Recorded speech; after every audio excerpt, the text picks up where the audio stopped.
I parked my old Honda near a two-story house with white columns and a neatly trimmed lawn.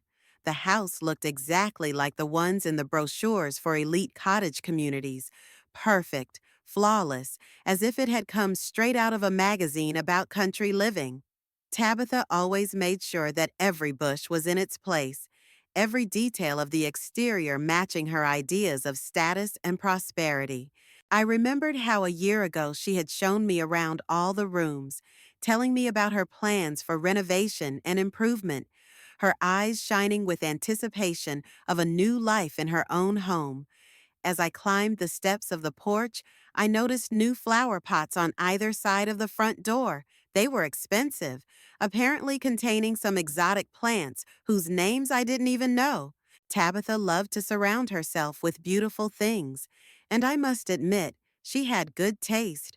Although sometimes it seemed to me that she cared more about how things looked on the outside than what was going on inside the house, in relationships between people.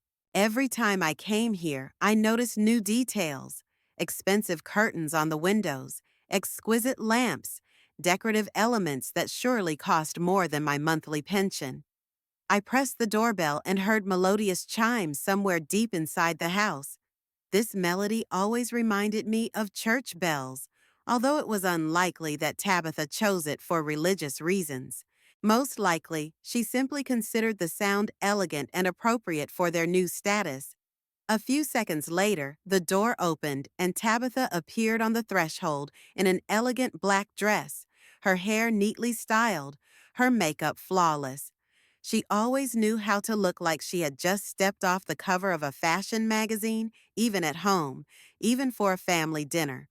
"Oh, Cordelia, you're already here," she said with a forced smile that didn't reach her eyes. "Please come in."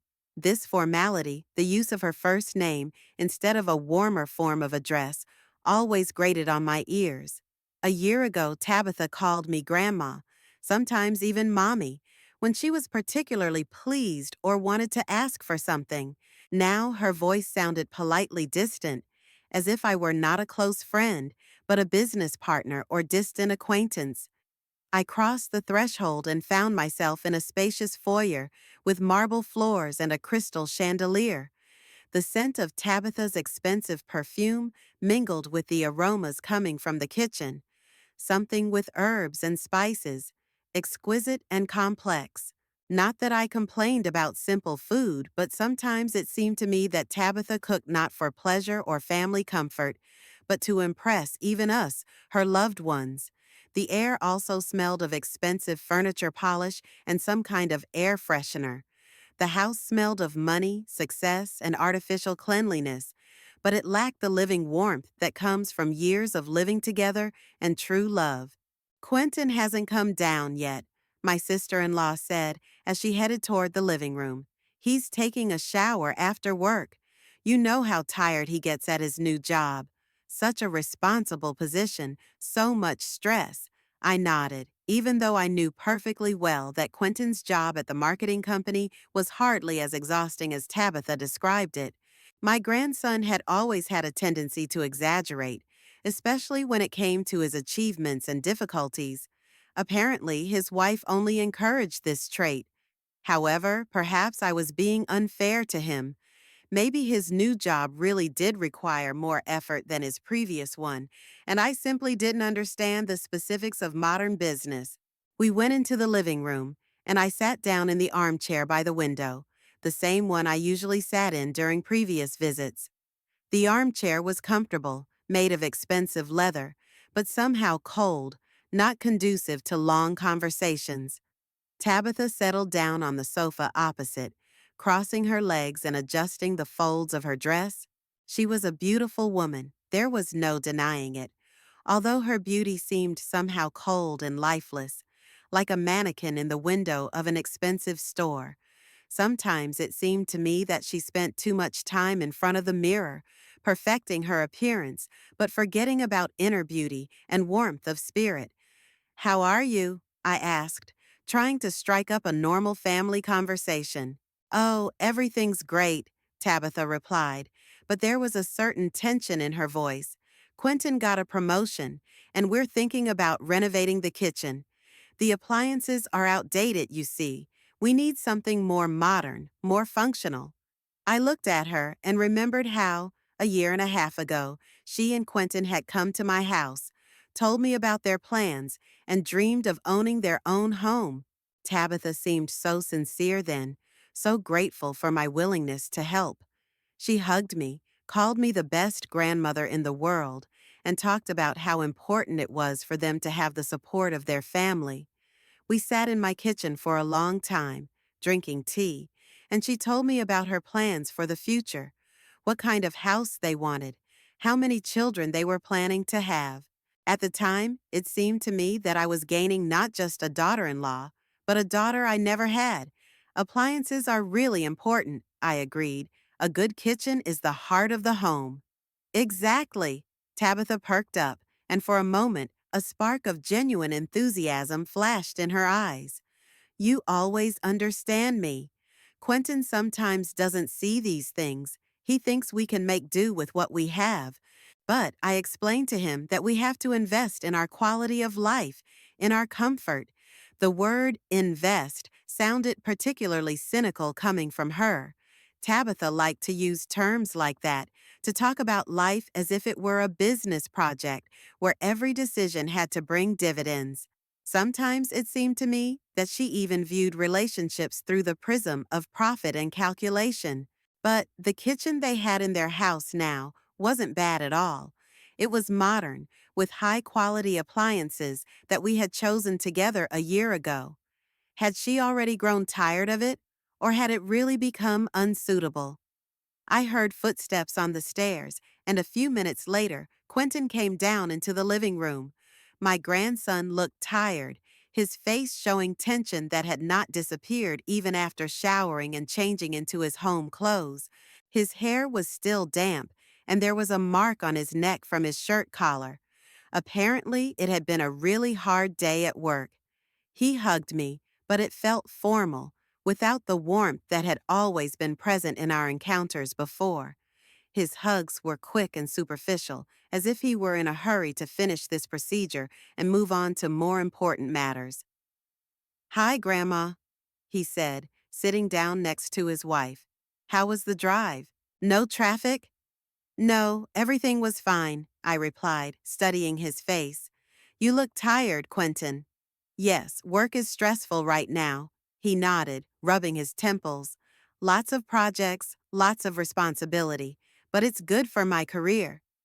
Tabitha put her hand on his shoulder, as if to show her support.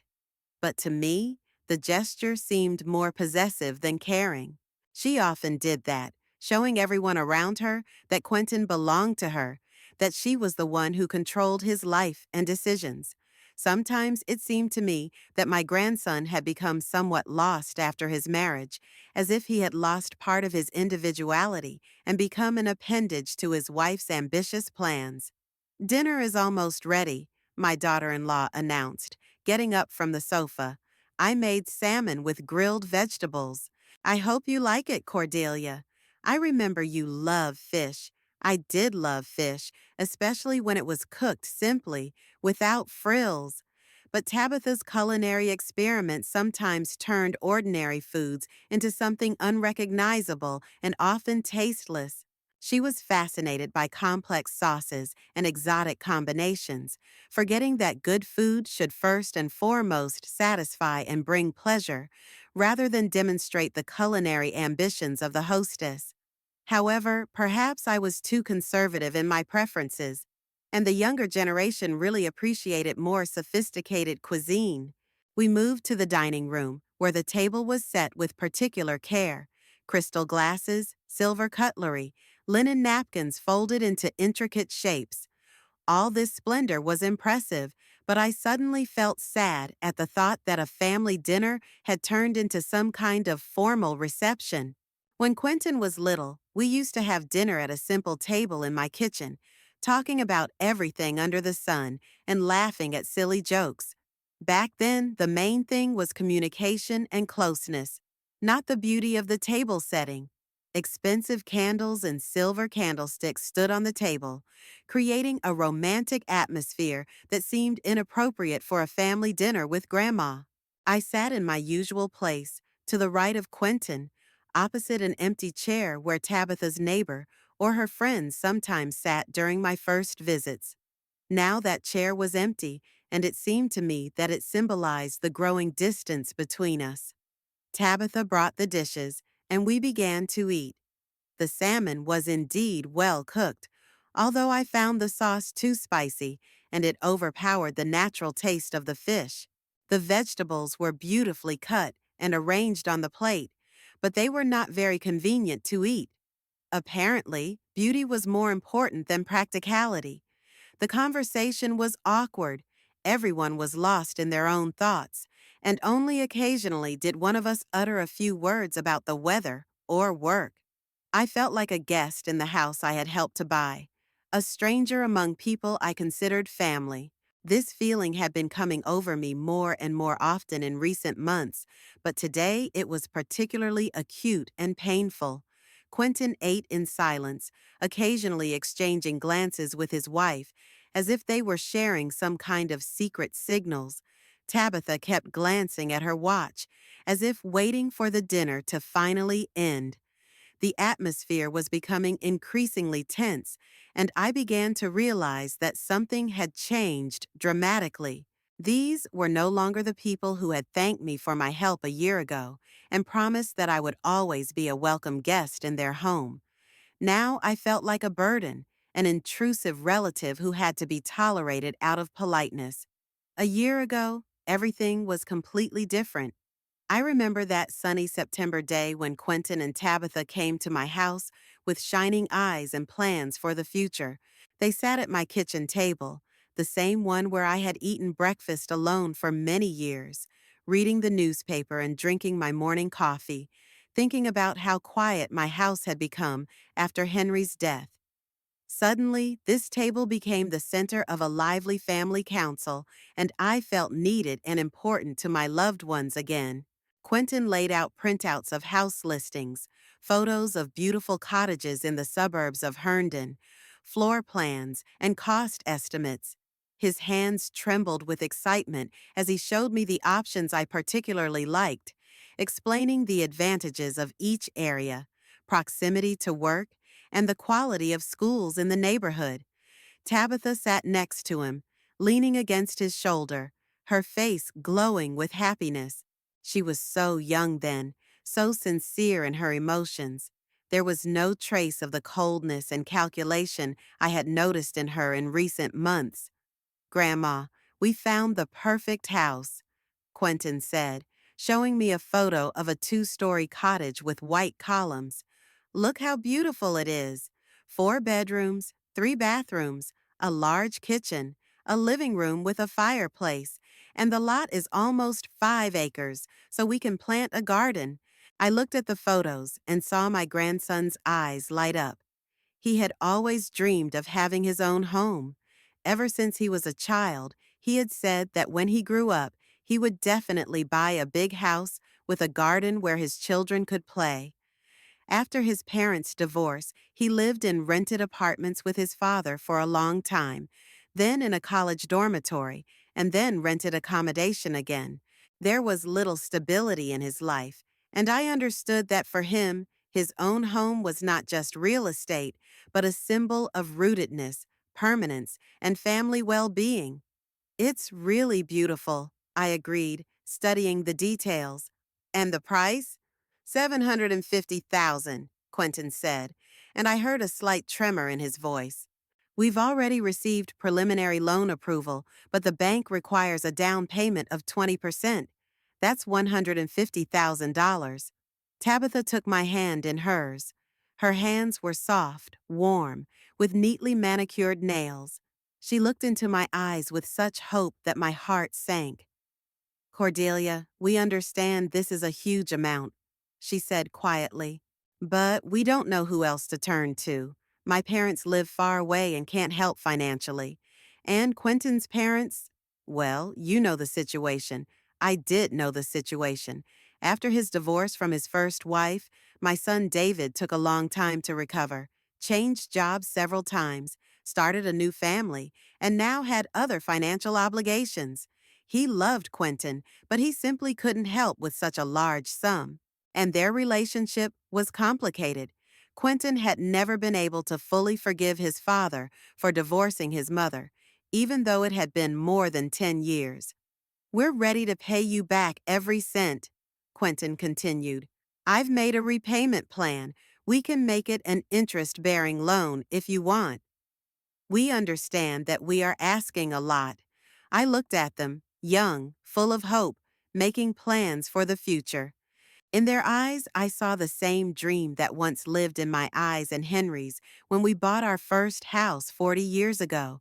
Back then, we were also young and ambitious, believing that we could create the perfect family in the perfect home. And we succeeded. We lived together for 38 happy years, raised a son, and built a real family home. "What about children?" I asked. "Are you planning to expand your family?"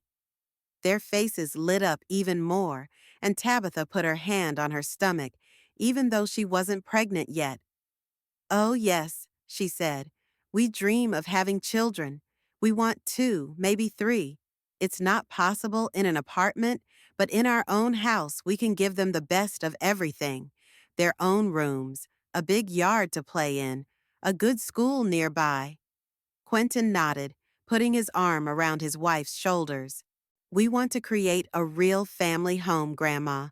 One where the children will grow up in love and safety, where we will gather as a family for holidays, where our parents and relatives will always be welcome guests." These words touched me deeply. After Henry's death, my house became so empty, so quiet. Of course, Quentin visited me, but not as often as I would have liked. And the prospect of becoming part of a large, friendly family, seeing my grandchildren regularly, participating in their upbringing, it was a dream I didn't even dare to voice aloud. "You see," Quentin continued, "this house is only a 20-minute drive from you. We can see each other often, and the children will grow up close to their great-grandmother. Tabitha really wants you to be part of our family, so we can all be close." I looked at Tabitha, and she nodded with a sincere smile. "It's true, Cordelia. I grew up far away from my grandparents, and I always missed that. I want our children to know what a grandmother's love is, to have warm memories of family traditions. You've told me so much about your childhood, about family celebrations.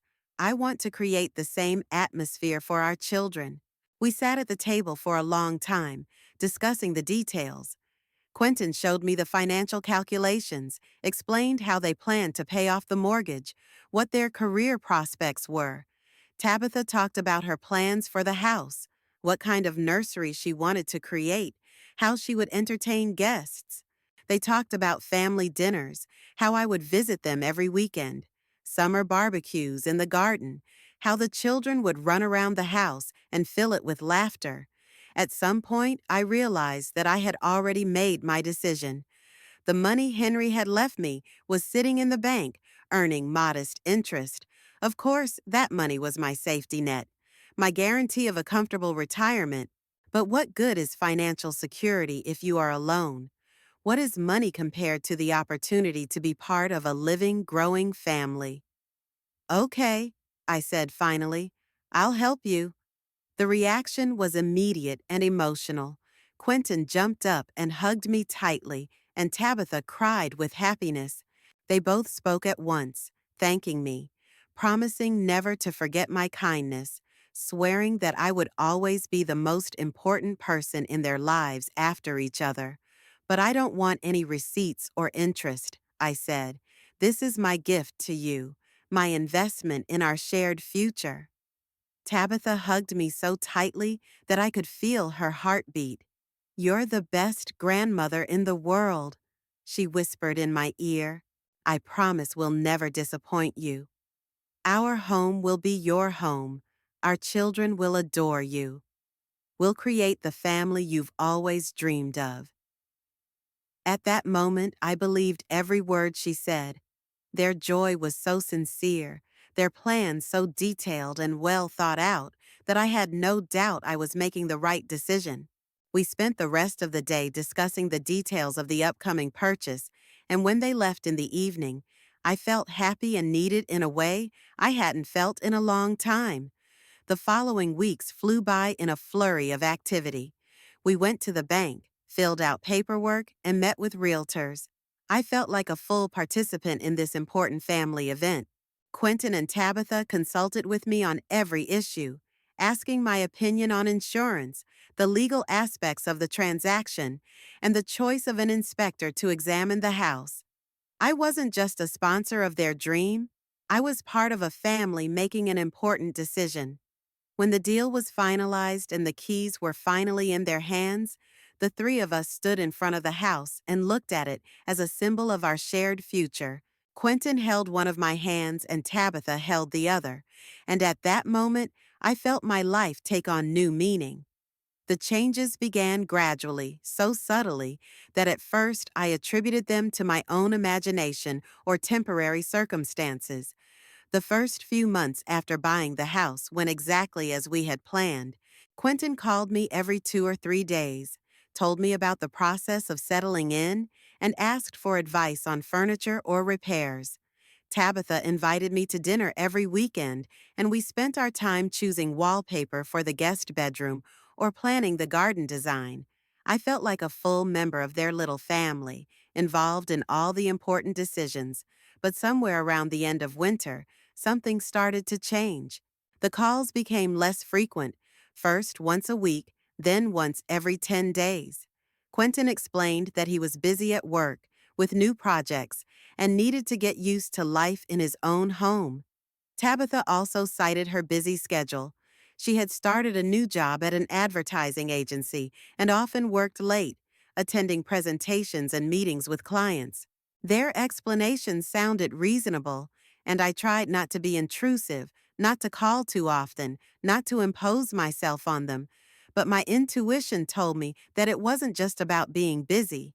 When we did meet, I noticed a certain tension in their behavior, a formality that hadn't been there before. Quentin became less talkative, often responding with one-word answers to my questions about work or plans. Tabitha smiled just as beautifully, but those smiles didn't reach her eyes, and her hugs became shorter and less warm. The changes became especially noticeable in the spring. We agreed to meet on Saturday to choose plants for their new garden together. I had always been interested in gardening, and Tabitha often asked my advice about flowers and shrubs. That day, I arrived with plant catalogs and even brought some tulip bulbs from my own garden, the very ones Henry had planted 20 years ago, and which delighted us with their blooms every spring. But when I arrived, the atmosphere was not at all what I had expected. Tabitha met me at the door, but instead of her usual enthusiasm, there was a hint of irritation in her eyes. "Oh, Cordelia," she said, and there was a barely perceptible note of discontent in her voice. "We weren't expecting you so early." I looked at my watch.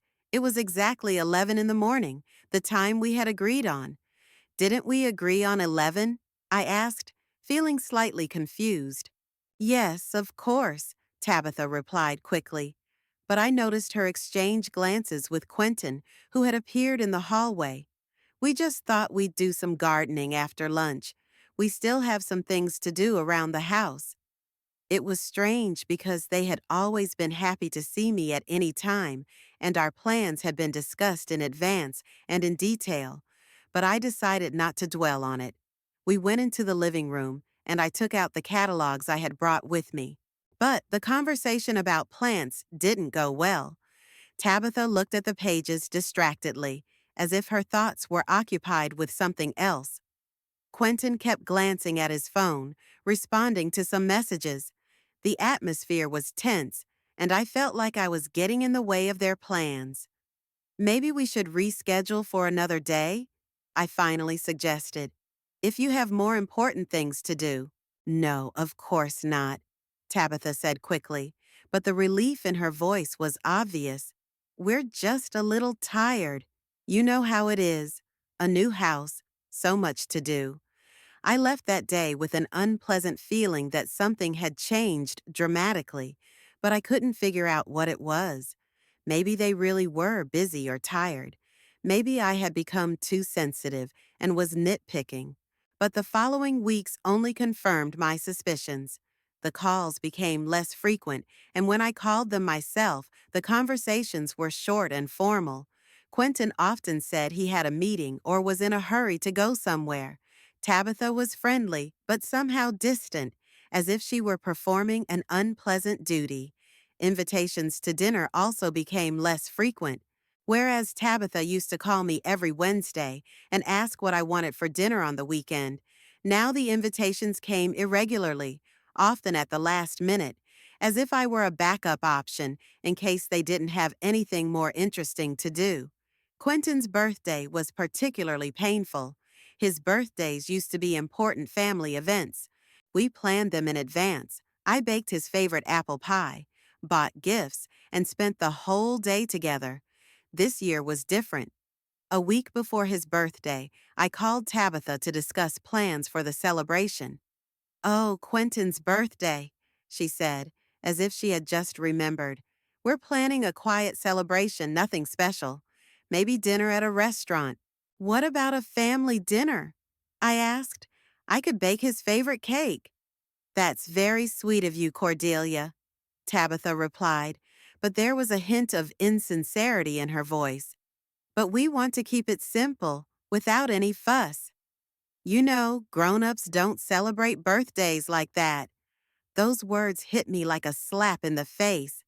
Grown-ups, as if we had been children playing house before, as if family traditions and celebrations together were something childish that had to be given up as we grew up. "Maybe we could meet the next day," I suggested, "just to congratulate him." "Of course," Tabitha agreed after a pause. "I'll call you next week and we'll figure something out." But the call never came. I waited a few days, then called myself.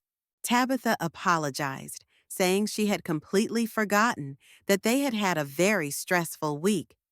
In the end, we met only 10 days after Quentin's birthday, and the meeting was more like a polite visit than a family celebration. Gradually, I began to notice other changes. When I visited them, Tabitha no longer showed me new purchases for the house or asked my advice on rearranging the furniture. On the contrary, she often mentioned that they needed more time alone, that it was important to create their own family space where the young couple could feel like they were in charge. "You know, Cordelia," she said once as we sat in their kitchen, "psychologists say it's important for young couples to set boundaries with their relatives. It's not that we don't appreciate your support. We just need time to learn how to be a family." These words sounded like a veiled request to visit their home less often.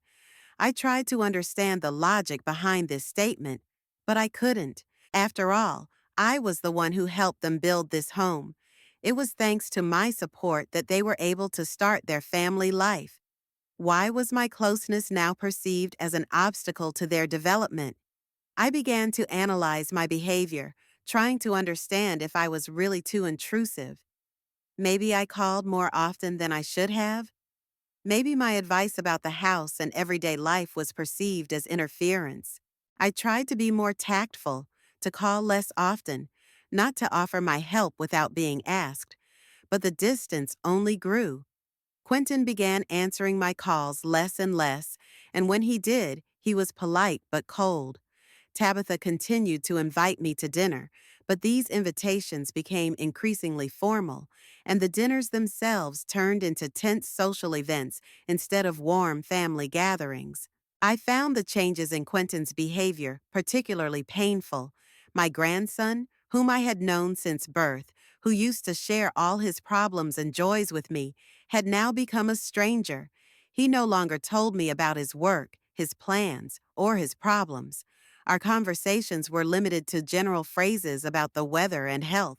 Sometimes it seemed to me that he was avoiding direct eye contact, as if he were ashamed of something or felt guilty. I tried to talk to him directly to find out what was going on, but he avoided serious conversations, citing fatigue or lack of time.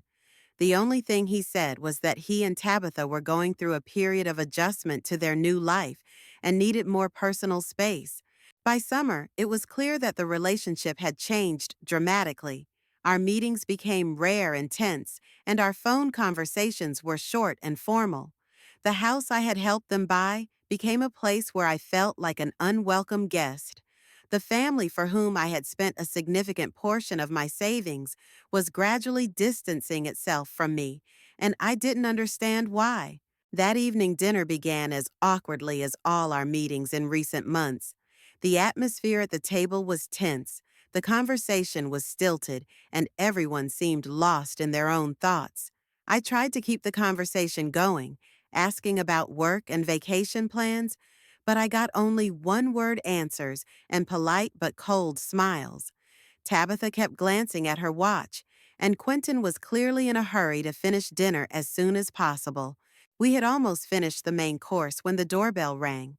Tabitha got up to answer it, and I heard her voice in the hallway, cheerful, lively, completely unlike the tone she had used with me all evening. She was talking to someone about plans for tomorrow, laughing, making plans. When she returned to the table, her face was formal and polite again. "Sorry for the interruption," she said, sitting down in her seat. "It was a friend calling about tomorrow's plans." "No problem," I replied, although the contrast between her lively voice on the phone and her cold politeness at our table was too obvious. Quentin was finishing his wine and was clearly preparing to say something. I saw him open his mouth several times, then fall silent again, as if searching for the right words. Finally, he put down his glass and looked at me with an expression that seemed almost hostile. "Grandma, we need to discuss something," he began, and there was a determination in his voice, like that of a man who had finally decided to say what he had been putting off for a long time. "Of course," I replied, feeling my heart beat faster. "What is it?" Quentin exchanged a glance with his wife, and Tabitha nodded slightly, as if giving him permission to continue. "You see," he continued, avoiding direct eye contact, "Tabitha and I have been thinking a lot about our family life, about how we want to build our relationship, and we've come to the conclusion that we need more independence, more personal space." I listened to his words and tried to understand what he was getting at, although an unpleasant premonition had already settled in my soul. "What does that mean?" I asked as calmly as possible. "It means that we would like to, how should I put it, see each other less often. It's not that we don't appreciate you, but the constant visits create a certain tension. We are a young family. We need time to create our own traditions, our own rhythm of life." The words constant visits sounded like a slap in the face. I visited them no more than once every 2 or 3 weeks, and only when invited. I never showed up unannounced, always asked permission, and tried not to interfere with their plans. "I thought we were family," I said quietly, "that my home is your home, and your home is my home." "Well, yes, of course we're family," Tabitha replied quickly. "We just need to set healthy boundaries. That's normal for all families. We don't want our relationship to become, how should I put it, burdensome." The word burdensome hung in the air. So I had become a burden. The woman who had given them $780,000, who had helped them buy this house, had become a burden in their new wonderful life. "I understand," I said, trying to control my voice. "Maybe you're right. Maybe I really do show up here too often." "See, you understand," Quentin said with obvious relief. "We don't want to hurt your feelings. We just need some time to ourselves." I nodded and started to get ready to go home. My mood was completely ruined, and there was no point in continuing this conversation. While I was putting on my coat in the hallway, Quentin and Tabitha remained in the dining room, and I could hear their voices quite clearly. Apparently, they thought I had already left the house and couldn't hear their conversation. You finally told her, Tabitha said with obvious relief. I didn't know how to take it anymore. Yes, it wasn't easy, Quentin replied, but there was no other way. She's become completely insolent lately. Insolent? Tabitha asked. She just doesn't take hints. How many times did I try to make her understand that we wanted more privacy, but she kept imposing herself on us. I froze at the door, not believing my ears. Imposing herself? Me, who always waited for invitations, who never came unannounced. You know what annoys me the most? Tabitha continued. She acts like we owe her something, as if because she gave us money, we are obliged to put up with her constant presence. Well, she did help us, Quentin remarked uncertainly. Help us? Tabitha snorted. She just invested money for her own pleasure. She was bored sitting alone in her house, so she decided to buy herself a family, and now she thinks she can dictate how we live. Every word she said hit me like a blow. All my motives, all my sincere concern, were interpreted in the most cynical light. To be honest, continued his sister-in-law, that old woman has become a real burden. I can't relax in my own home, knowing that she can show up at any moment with her questions and advice. Yes, you're right, agreed Quentin, and there was not a trace of regret in his voice. We should have set boundaries much earlier. Maybe we should invite her over less often. Do you know what she said yesterday? Tabitha continued. She asked when we were planning to have children and hinted that she wanted to be a nanny. Can you imagine? She wants to be involved in raising our children. That's awful, Quentin replied. No, we have to do something about this. I don't want her coming here so often anymore. I stood in the hallway and felt my insides churning. All these months I had blamed myself, thinking I was too pushy, that I didn't understand their needs. But it turns out they just thought I was a burden, an old woman who was getting in the way of their happy life. They gladly took the money but felt no gratitude. It was especially painful to hear these words from Quentin. My grandson, whom I loved like a son, whom I had helped all my life, now spoke of me as if I were an annoying relative, and this after I had given him almost all my savings. Do you remember how she brought those awful tulips from her garden last time? Tabitha laughed, and she insisted so much that I plant them, as if I needed her old flowers in my beautiful garden. Yes, that was strange, Quentin agreed. She has a lot of strange habits. Maybe it's her age. Age! They discussed me as if I were a senile old woman, even though I'm only 67 and perfectly lucid. Those very tulips that I brought with such love, remembering how Henry planted them for me, turned out to be awful old flowers. I quietly opened the door and went outside, trying not to slam it. I sat in the car for a few minutes, trying to digest what I had heard. All the pieces of the puzzle fell into place. The coldness, the formality, the rare phone calls. None of it was because they were busy or tired. They just didn't want to see me anymore. They didn't need me anymore. They got the money, bought the house, and now they wanted to get rid of their burdensome grandmother. After driving a few blocks, I pulled over to the side of the road and took out my phone. My hands were shaking with anger and pain, but I knew exactly what I had to do. I dialed the bank's number and was connected to the operator on duty. Good evening, I said as calmly as possible. My name is Cordelia Braxton. A year ago, I issued a check for $780,000 as a gift to my grandson. The account number is... I dictated all the necessary information. I want to revoke this check and request a refund. One moment, please, replied the operator. If the check was issued a year ago and used to purchase real estate, the withdrawal procedure may be complicated, but I will connect you to our specialist in such matters. I spent the next half hour on the phone with various banking specialists. It turned out that since I had issued the check as a gift and not as a loan, it was legally impossible to get the money back. But the banker offered another option. they could notify the mortgage company that the down payment had been revoked by the donor, which would create serious problems with the loan. You see, the specialist explained to me, if the bank finds out that the source of the down payment has disappeared, it could lead to a demand for early repayment of the mortgage or a review of the loan terms. That was exactly what I needed. Let them feel what it's like to lose something they take for granted. Let them understand that the old burden may not be as helpless as they thought. Do it, I said decisively. Send the notice tomorrow. When all the formalities were settled, I finally drove home.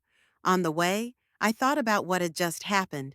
The pain of betrayal by those closest to me was sharp and burning, but with it came a strange relief. Finally, the masks had been dropped, and I saw the true faces of those I considered family. Now I knew where I stood and could act accordingly. The next morning, I woke up with a clear head and a firm intention to see what I had started through to the end. I had hardly slept all night, lying awake and replaying yesterday's conversation in my head. Every word Tabitha had said about me being a burden, every sentence Quentin had uttered about the need to set boundaries. The pain of betrayal did not subside, but something else was added to it. The cold determination of a person who finally realized that they were being treated unfairly. After breakfast, I put on my best business suit, the same dark blue one I had bought for important bank meetings while I was still working.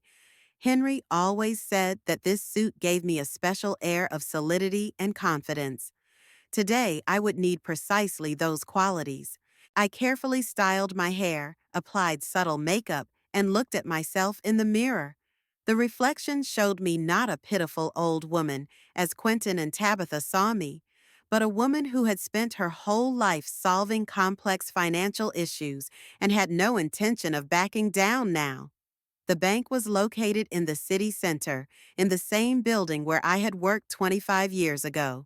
As I climbed the marble steps of the main entrance, I remembered the days when I knew these corridors inside out, when I was not a supplicant here, but a professional solving other people's financial problems. Back then, people came to me for advice, entrusted me with their savings, and I helped them make the right decisions. The irony of the situation was that now I myself needed the help of banking specialists, but not to give money, but to get it back, or at least to deprive my ungrateful relatives of the opportunity to enjoy the fruits of my generosity. In the trading room, I asked to meet with the private account manager. The young female consultant, upon learning the amount in question, immediately escorted me to a private office. The manager turned out to be a middle-aged man with a pleasant appearance, but when I explained the essence of my problem, his face became serious.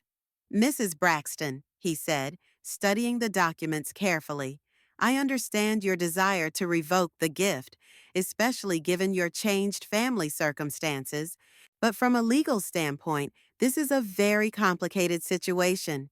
When you made the checkout as a gift, you waived your right to demand its return." "I understand that," I replied calmly. "But last night, your specialist on duty mentioned the possibility of notifying the mortgage company about the withdrawal of the source of the initial payment. I am interested in this option." The manager nodded and began to take notes. "Yes, such a procedure exists.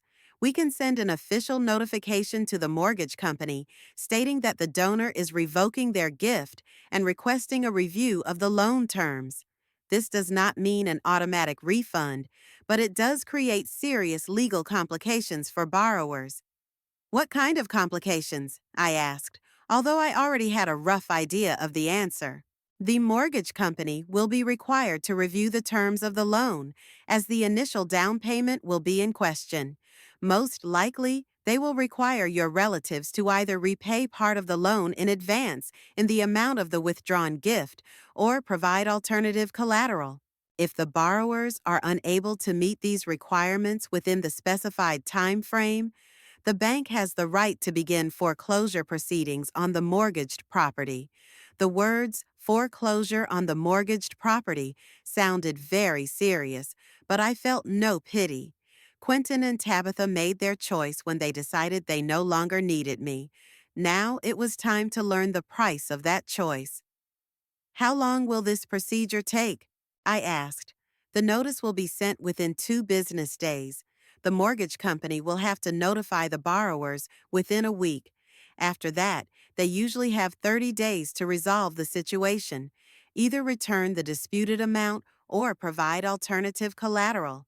I signed all the necessary documents, fully aware of the possible consequences of my actions. The manager warned me several times about the seriousness of the situation, saying that family conflicts are best resolved peacefully. But I was adamant. Family relationships based on exploitation and disrespect were not worth preserving. Leaving the bank, I felt a strange sense of relief. For the first time in many months, I had taken action instead of just enduring. For the first time, I didn't try to conform to other people's desires or justify my existence. I remembered my worth and didn't let others forget it. The next 2 days passed in relative calm. I did housework, read, and walked in the garden. The phone was silent. Neither Quentin nor Tabitha called, which was to be expected after yesterday's conversation about setting boundaries. But I knew this lull was temporary.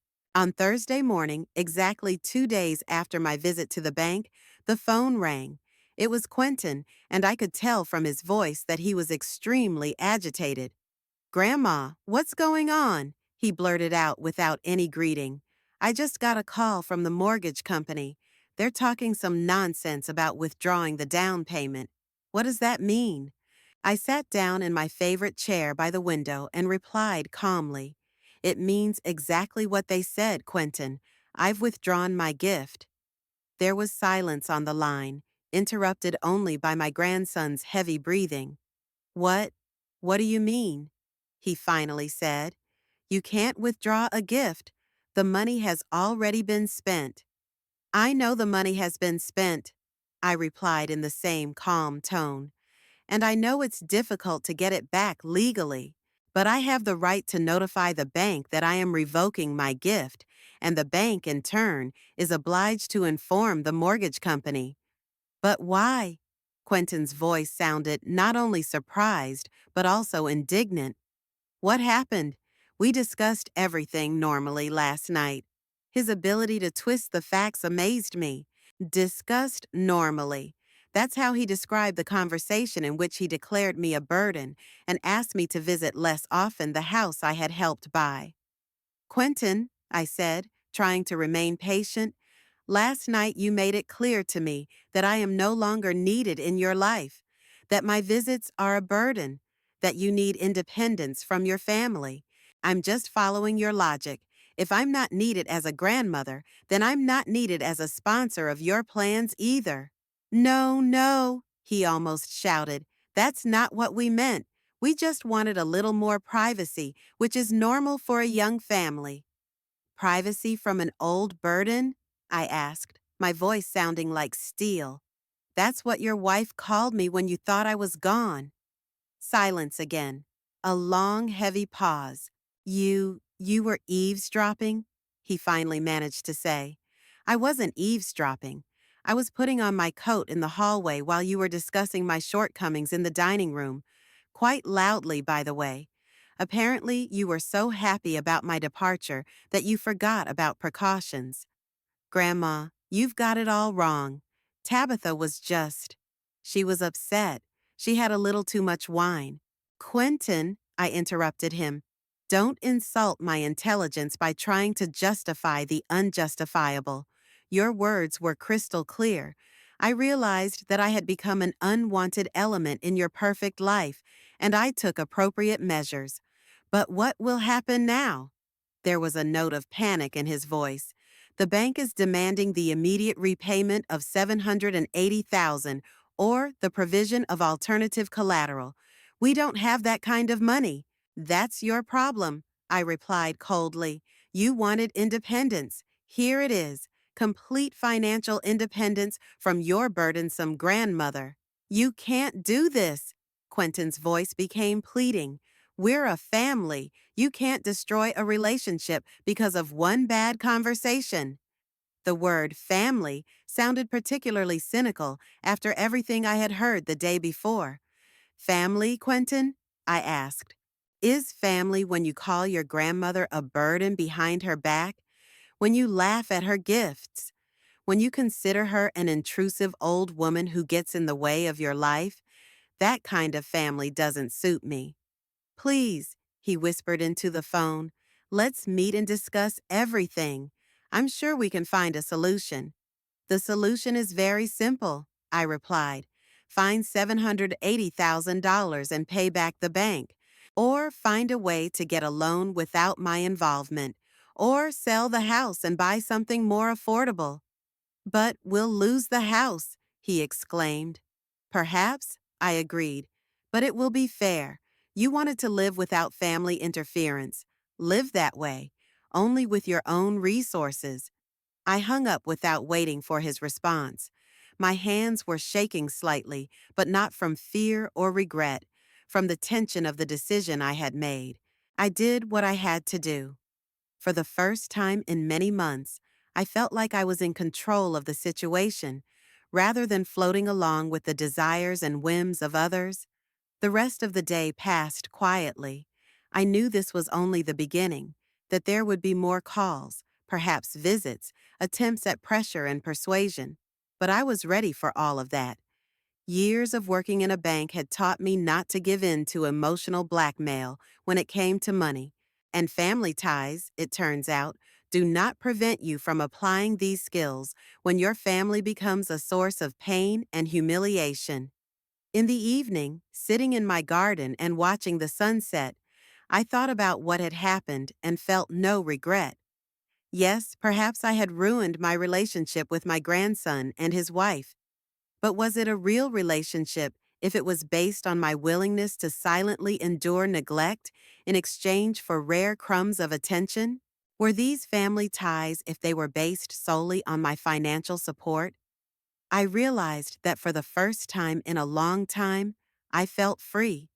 Free from the need to justify my existence, from trying to earn the love of ungrateful relatives, from the humiliating role of an intrusive old woman who is tolerated out of politeness. Less than 2 hours after Quentin's first call, the phone rang again. This time it was Tabitha, and her voice was completely different from the cold tone she had used when talking to me in recent months. Now it was filled with despair and poorly concealed panic.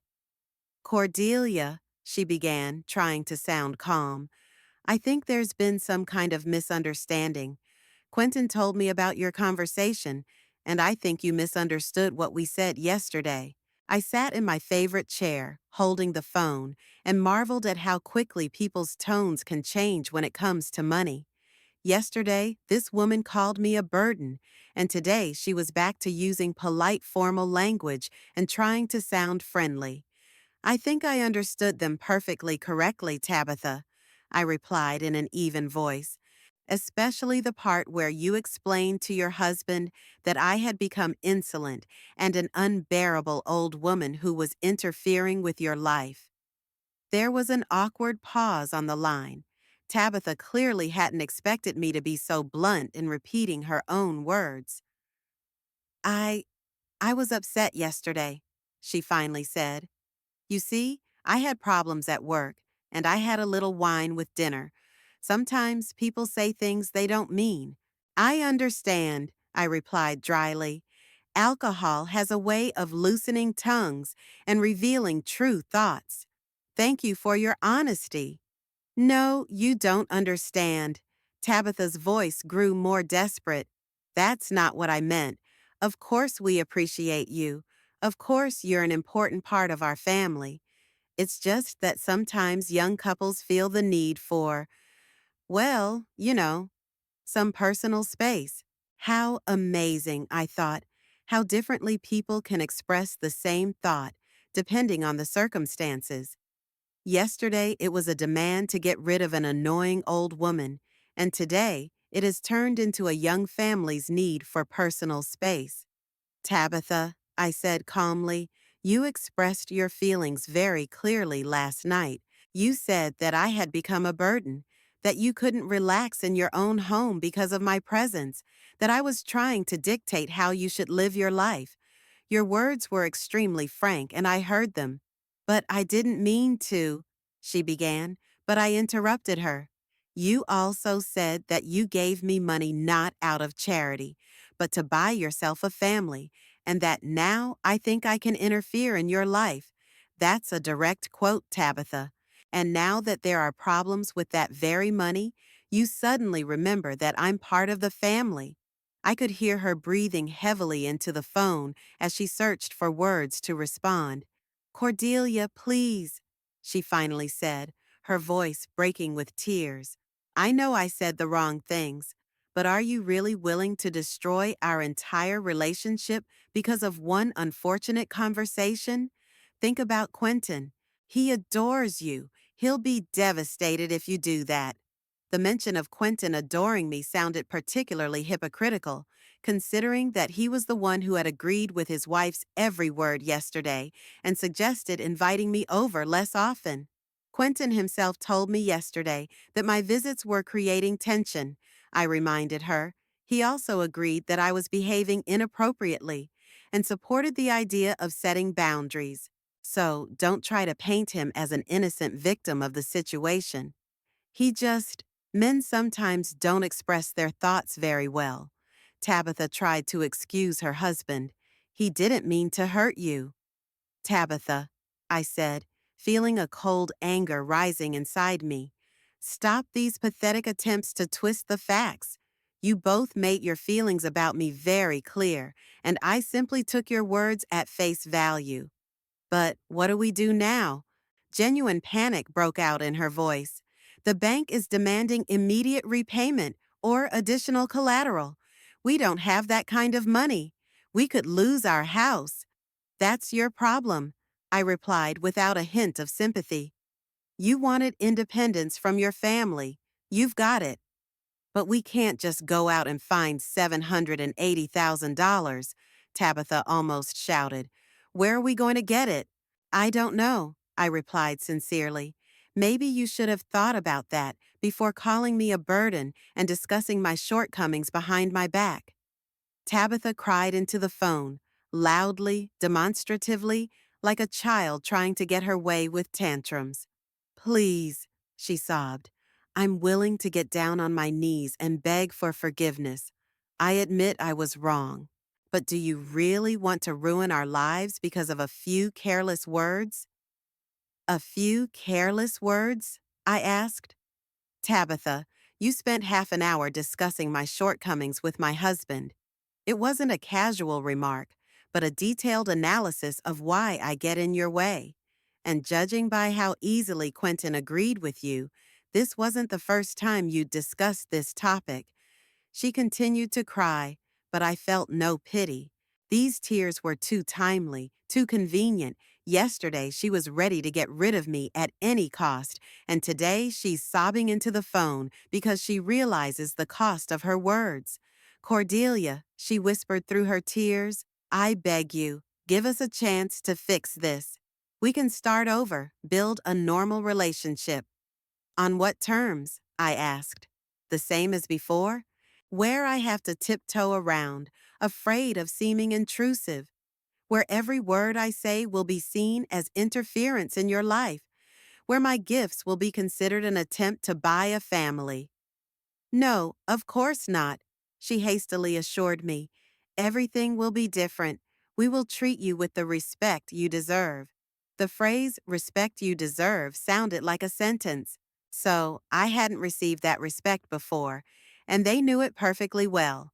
Tabitha, I said wearily, you can't turn respect on and off at will. Either you have it or you don't. And you don't have it for me, and you never did.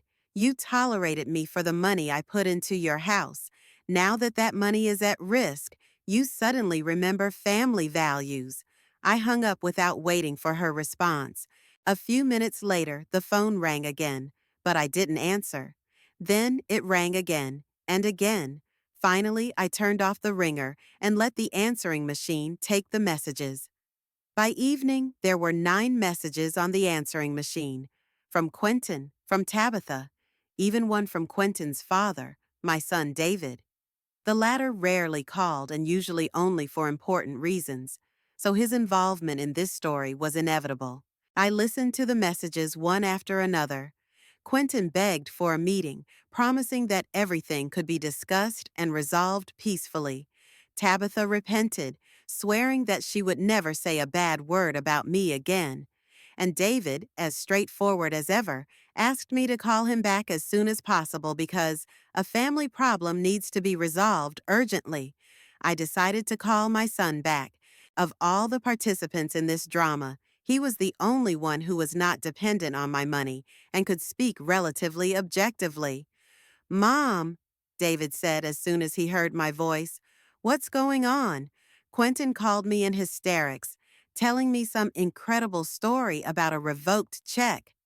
"The story is quite credible," I replied calmly. "I did indeed withdraw my gift."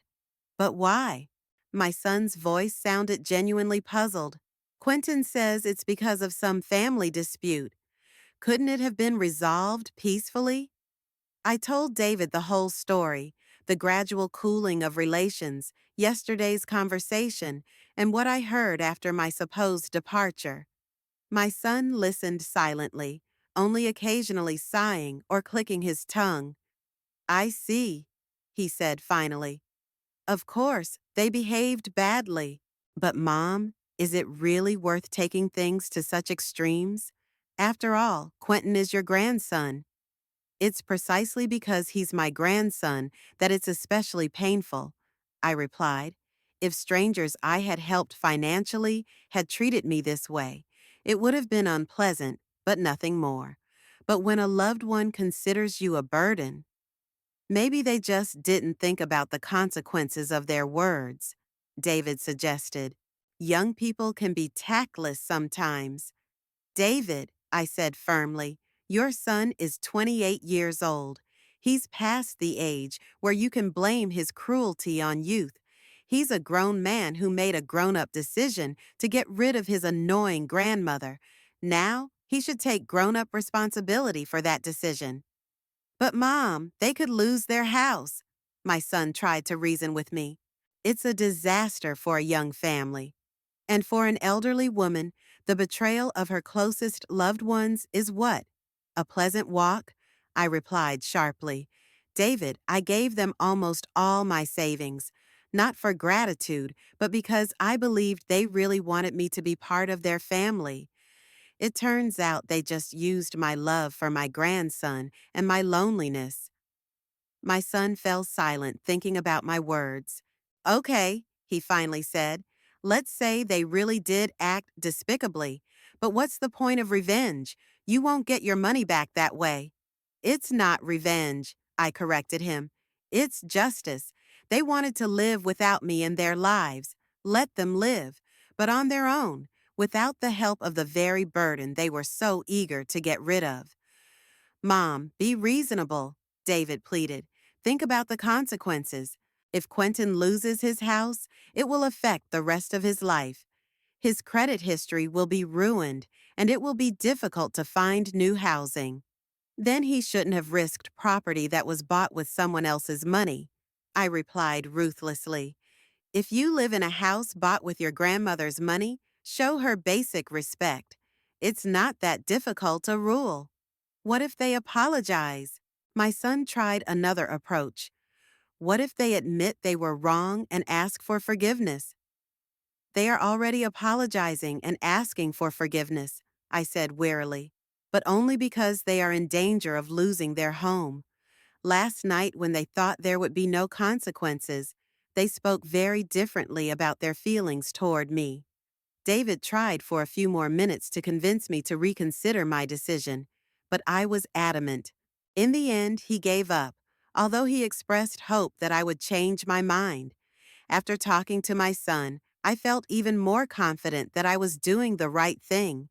Even David, with all his desire to help his son, could not find convincing arguments in favor of forgiveness because there were no such arguments. In the evening, I sat in my garden, watched the roses bloom, and thought about how much time and energy I had spent over the past year trying to earn the love of people who saw me only as a source of funding for their plans. How often I had excused their coldness, their unwillingness to communicate, their formal invitations. How diligently I convinced myself that this was normal, that young people really need more personal space. Now that the masks had been dropped, I could finally assess the situation honestly. And the assessment was disappointing. I was trying to buy a family, and they gladly sold themselves, but at the same time despised me for my need for closeness. It was a deal in which I was the only party investing not only money, but also emotions. It was time to end this unequal game and remember my own dignity. It was time to live for myself, not for those who considered my love a burden and my generosity an attempt to buy attention. The following days brought a series of attempts to pressure me from different sides. Quentin and Tabitha had obviously mobilized all possible resources to make me change my mind. The phone rang almost continuously, but I still didn't answer, letting the answering machine record increasingly desperate messages. The messages became longer, more emotional, and the arguments more absurd and contradictory.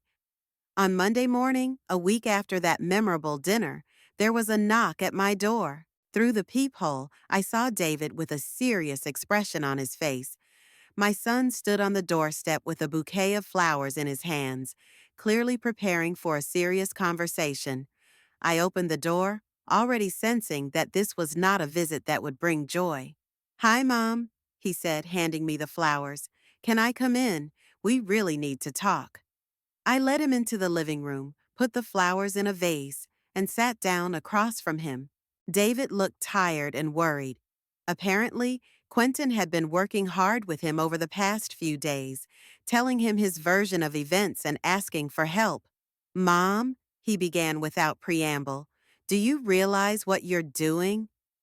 Quentin is on the verge of a nervous breakdown. Tabitha is up all night crying. They consulted with lawyers who said that losing the house is practically inevitable unless you withdraw your claim. "David," I replied calmly, "I haven't made any demands. I simply notified the bank that I was withdrawing my gift. The bank's further actions are their own initiative, based on standard procedures. Don't play with words," my son said irritably. "You knew perfectly well what this would lead to. You wanted to punish them, and you succeeded." I looked at David and suddenly realized that even he, my own son, didn't fully understand what had happened. For him, it was just a family quarrel that had gone too far. "David," I said slowly, "tell me, what exactly did Quentin tell you? What version of events?" "He said that you had a conflict because they asked for a little more personal space, that you misunderstood their words and decided to take revenge. He admits that he may have said something wrong, but he thinks your reaction is completely inappropriate." Exactly what I expected to hear. Quentin presented the case as if all the problems were due to my misinterpretation of innocent words. "Did he tell you what Tabitha said?" I asked. "He said that his wife was upset and might have said something harsh. But that's no reason to destroy a family." I got up and brought a small voice recorder from the bedroom, which I had used to record important phone calls since my days working at the bank. That evening, after returning home, I recorded everything I remembered from the conversation I had overheard, word for word, while my memory was still fresh. "Listen," I said, turning on the recording of my voice repeating Tabitha's very words about the old burden, about how I had become insolent, about how I wanted to dictate how they should live. David's face changed as he listened. By the end of the recording, he looked shocked. "Did she really say that?" he asked quietly. "Word for word," and Quentin agreed with every word. In fact, he suggested inviting me less often. My son was silent for a few minutes, digesting what he had heard. "Of course it's terrible," he finally said. But Mom, can't you forgive her? People sometimes say stupid things when they're angry or upset. David, I said emphatically, it wasn't a moment of anger. It was a calm, detailed discussion of my shortcomings. They analyzed my behavior, my motives, my character, and they came to the conclusion that they didn't need me. The only thing that worries them now is the possible loss of their home. But they're young, inexperienced. Quentin is 28, I interrupted. At that age, I was already married, raising a son, and making serious life decisions. Stop excusing his behavior with his youth. David stood up and began pacing the room, clearly trying to find arguments that might change my mind. Okay, he said finally. Let's say they did the wrong thing. But think about the consequences. If they lose their house, it will affect their future, their ability to have children, to build a normal life. Why should that be my problem? I asked. They destroyed their relationship with me. They decided they didn't need me in their lives. Now let them build that life on their own. Mom, be realistic, my son asked. Where are they going to get $780,000? They don't have that kind of money, and neither do their parents. That means they're going to lose their house. Then they can sell the house and buy something more modest, I suggested. Something that matches their actual income. Millions of people live in rented apartments and don't consider it a disaster. But they're used to a certain standard of living, David objected. A standard of living that I provided, I reminded him. If they no longer want my involvement in their lives, then they should give up my financial involvement as well. David sat back down and looked at me with an expression I remembered from his childhood. The way he looked when he was trying to persuade me to do something he thought was very important. Mom, he said softly, I understand that you're hurt. You have every reason to be angry with them. But is revenge worth destroying the lives of young people? The word revenge irritated me more and more each time it was uttered. David, this isn't revenge. It's the logical consequence of their own choices. They chose a life without me. They get it in full, including the financial side. But you understand that they won't be able to get out of this situation, my son insisted. They simply have no options. They have the option of apologizing and trying to rebuild the relationship, I said. But not for the money, for the family. If their apology is motivated only by fear of losing their home, then it's worthless. We talked for another hour, but David couldn't find any arguments that would make me reconsider my decision. Finally, he left, promising to continue trying to find a compromise. On Tuesday, Tabitha's niece arrived, a young woman named Cassandra, whom I had seen only a few times at family events. She had clearly been sent here on a mission and was trying to play the role of a neutral mediator. Cordelia, she said, sitting on the edge of the sofa and nervously fiddling with her purse. I know I have no right to interfere in your family affairs, but Tabitha is my cousin, and I can't stand by and watch her suffer. Was she suffering when she discussed my shortcomings with my husband? I asked bluntly. Cassandra looked embarrassed. I don't know all the details, she admitted, but I've known Tabitha since childhood. She's a good person. She just sometimes speaks without thinking, especially when she's upset or tired. So, when she called me an old burden, she was just nervous, I clarified. Maybe that's not what she meant, my niece tried to justify. Sometimes words don't sound the way we say them in our minds. These attempts to reinterpret the obvious facts were becoming increasingly absurd. Everyone who came to me with requests for reconciliation tried to find alternative explanations for Tabitha's words and Quentin's behavior. Cassandra, I said wearily, even if we assume that Tabitha didn't mean what she said, the question remains, why did Quentin agree with her? Why did he himself suggest inviting me less often? Men often agree with their wives to avoid conflict, the girl suggested. That doesn't mean he really thinks that way. I understand, I nodded. So Quentin not only considers me a burden, but also a coward who can't protect his grandmother from his wife's attacks. Does that make the situation any better? Cassandra realized she had reached an impasse and tried a different approach.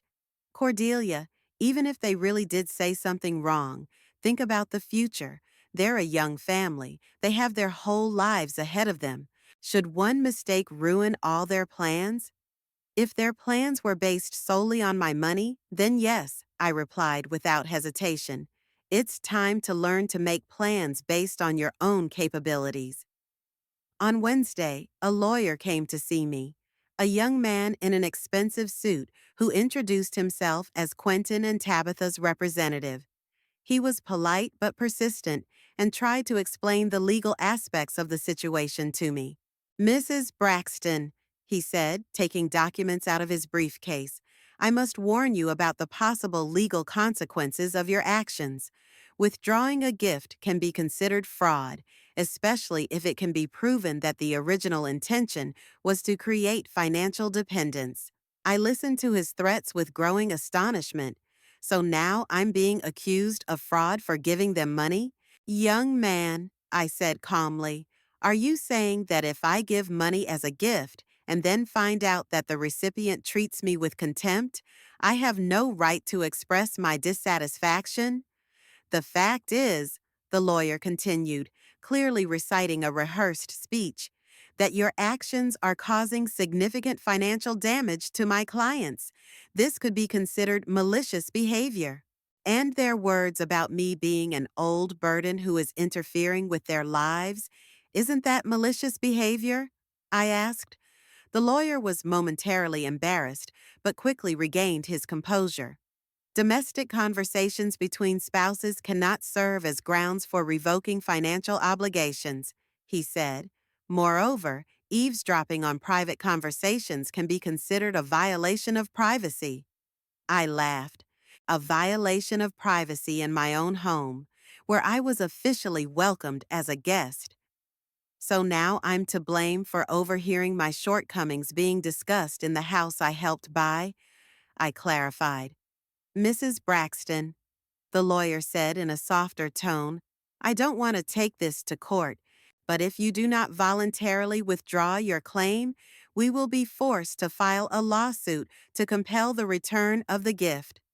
Go ahead, I replied indifferently. It will be interesting to hear how you explain to the judge that people who call the donor a burden are entitled to his money. The lawyer left, promising to contact me shortly with the official documents. By the end of the week, it was clear that the pressure on me would only increase. Quentin and Tabitha had apparently decided to use every method possible, from emotional blackmail to legal threats. But each new attempt to change my mind only strengthened my conviction that I had made the right decision. If they really regretted what they had said, if they were concerned about our relationship and not just the threat of losing their home, they would have found other ways to reconcile.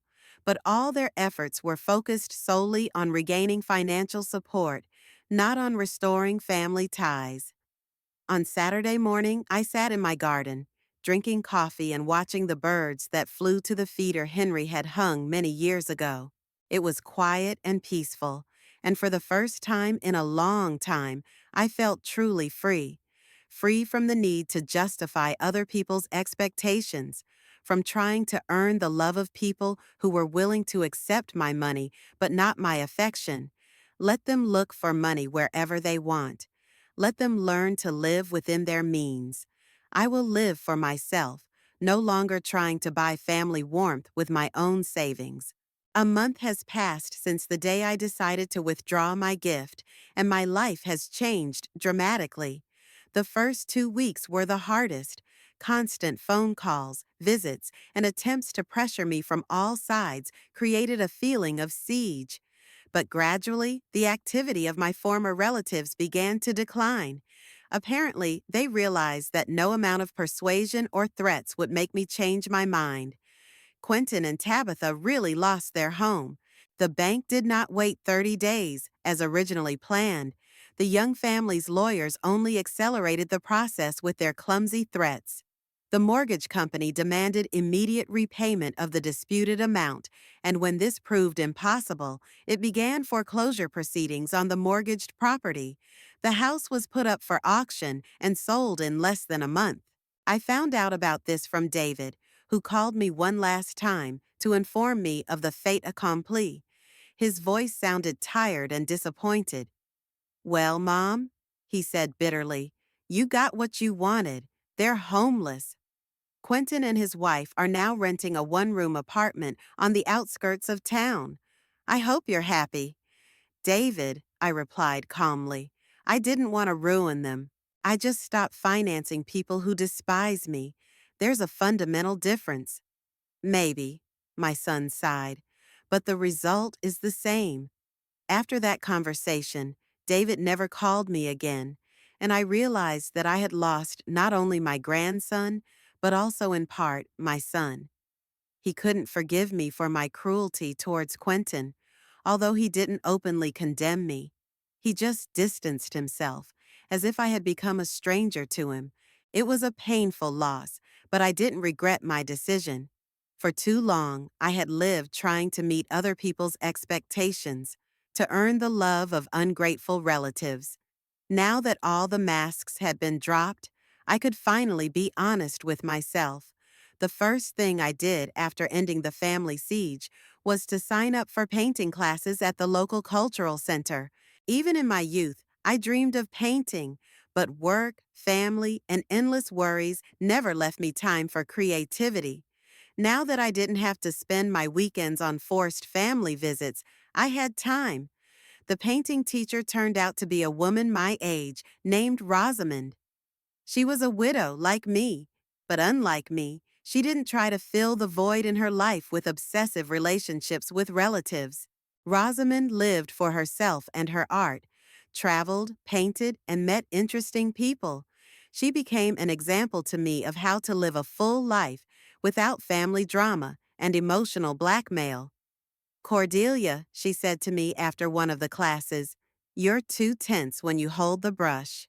Art requires inner freedom, the ability to let go of control. These words turned out to be prophetic not only for painting, but for life in general. I had indeed been trying for too long to control my relationships with my family, to adapt to other people's demands, to smooth over conflicts to the detriment of my own interests. Letting go of this control was scary, but at the same time liberating. In painting classes, I met Agnes, an energetic woman in her 60s who worked as a librarian and was passionate about gardening. She had an adult daughter who lived in another state and called once a week, but did not try to dictate to her mother how to live. Agnes told me about her hobbies, the books she read, and her trips to visit friends. Her life seemed remarkably rich and harmonious to me. "You know, Cordelia," she said to me once when we were drinking tea after class, "the most important thing I realized after my husband's death is that happiness cannot be built on other people. You can love your family, be friends, help others, but the foundation of your well-being must be within yourself." These simple words turned something around in my mind. I realized that for years I had been trying to build happiness on external factors, on Quentin's gratitude, on family gatherings, on feeling needed. When these factors disappeared, I felt empty. But now I was learning to find sources of joy within myself. I started reading books that I had put off for years, citing a lack of time. I reread my favorite novels from my youth and discovered contemporary authors. I joined a book club at the local library, where people my age gathered every week to discuss what they had read. The discussions were lively and interesting, and the participants were educated and enthusiastic people. I especially liked Bernard, a former history professor who, after retiring, took up genealogy. He told amazing stories about his ancestors and showed us old documents and photographs. Bernard was a widower with grown children, but he didn't dwell on family relationships and instead lived a rich intellectual life. "Cordelia," he said to me after one of the club meetings, You analyze characters in a very interesting way. You have a good psychological perspective on literature. These words warmed my soul much more than Tabitha's forced compliments about my gardening advice. Here I was valued for my mind, for my ability to think and reason, not for my financial capabilities. I also signed up for computer literacy courses. At 67, I decided to learn how to use the internet, social media, and email. It turned out to be a fascinating process that opened up a whole new world of communication and information for me. I found forums for widows and widowers, interest groups, and websites with virtual tours of museums around the world. Through the internet, I met Vivian, a woman from California who, like me, was going through a difficult period in her relationship with her family. Her story was different. Her daughter demanded that her mother sell her house and move into a nursing home, as she believed Vivian was too old to live independently. But the essence of the problem was similar. Adult children were trying to dictate to their parents how to live. Our correspondence helped me realize that my situation was not unique. Many older people face attempts by relatives to control their lives, manage their money, and make decisions for them, and many find the strength to resist this pressure. Gradually, my home was filled with new life. I converted the former guest room into a painting studio. I hung my first paintings on the walls. They were far from perfect, but each one reflected my mood, my emotions, my discoveries. New books, art albums, and gardening magazines appeared in the living room. I began inviting new acquaintances from my classes and book club to my home. Agnes came to help me plant a new flower garden. Rosamond brought her paintings and set up impromptu exhibitions in my living room. Bernard told stories from the lives of old American families, and these stories were much more interesting than the gossip about neighbors that had formed the basis of my previous conversations with Tabitha. My garden was also transformed. I planted new varieties of roses, created a rock garden, and built a small pond with aquatic plants. Working in the garden became a form of meditation for me, a way to focus on the present moment without thinking about past grievances or future worries.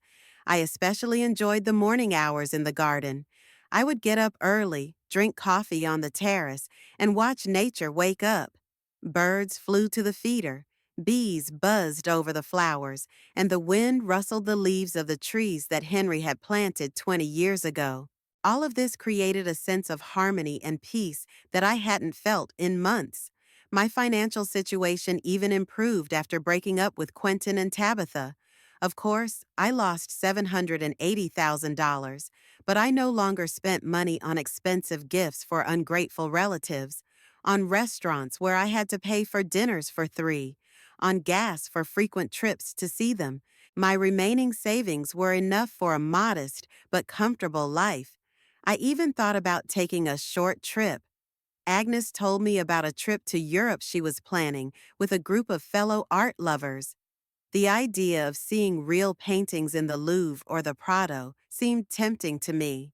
Before, I would never have dared to take such a trip alone, but now the prospect of traveling on my own was not frightening, but inspiring. Sometimes, especially in the evenings when the house became particularly quiet, I thought about Quentin. I wonder how his life turned out after losing his home. Did he regret losing not only his property, but also his grandmother? Did he understand that he could have resolved everything peacefully by simply showing basic respect? But these thoughts did not cause me pain as they had before. Rather, they brought a slight sadness about what could have been but did not happen. I made my choice. Quentin made his. Everyone lives with the consequences of their decisions. One autumn day, as I was working in the garden, pruning the roses before winter, my neighbor Mrs. Torburn approached me. We had known each other for many years, but rarely spoke, and when we did, it was formal. This time she lingered at the fence, clearly wanting to talk. "Cordelia," she said a little uncertainly, "I heard you had some family problems. I hope everything is settled." I realized that rumors of my conflict with my grandson had spread among the neighbors. In a small town, such stories quickly become public knowledge. Everything's fine, Estella, I replied calmly. It's just that family relationships sometimes need rethinking. You know, said Mrs. Torburn, coming closer to the fence, I also had difficulties with my children. They thought they knew how I should live my life. They wanted me to sell my house and move in with them. But I refused. My house is my independence. We started talking, and it turned out that Estella was a very interesting woman with a wealth of life experience. She had worked as a nurse, traveled with her husband when he was alive, and was passionate about photography. We agreed to meet more often, exchange books, and go to cultural events together. Gradually, my new circle of friends took shape. People who valued me for who I was, not for what I could give. Relationships were built on mutual interest, shared hobbies, and sincere affection. No one called me a burden. No one considered my advice to be interference.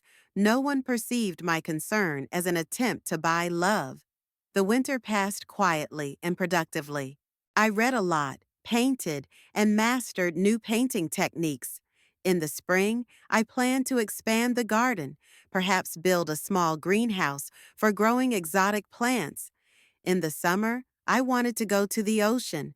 I had long dreamed of seeing the sunset over the sea and painting it. My life became measured, filled with meaning and joy from simple things. I no longer waited for calls from ungrateful relatives, planned my weekends around their schedules, or bought expensive gifts in the hope of earning their attention. Instead, I lived for myself, developed myself, learned new things, and communicated with interesting people. And it turned out to be a much more fulfilling life than all those years when I tried to be needed by people who saw me only as a source of funding for their plans. Sometimes I thought that if Quentin and Tabitha had shown even the slightest respect for me, things might have turned out differently. But then I realized that perhaps this painful breakup was necessary for my own liberation. For too long, I had lived under the illusion of family well-being, built on my willingness to endure neglect for the sake of crumbs of attention. Now I was free to be myself, and it turned out to be the most precious gift I could give myself.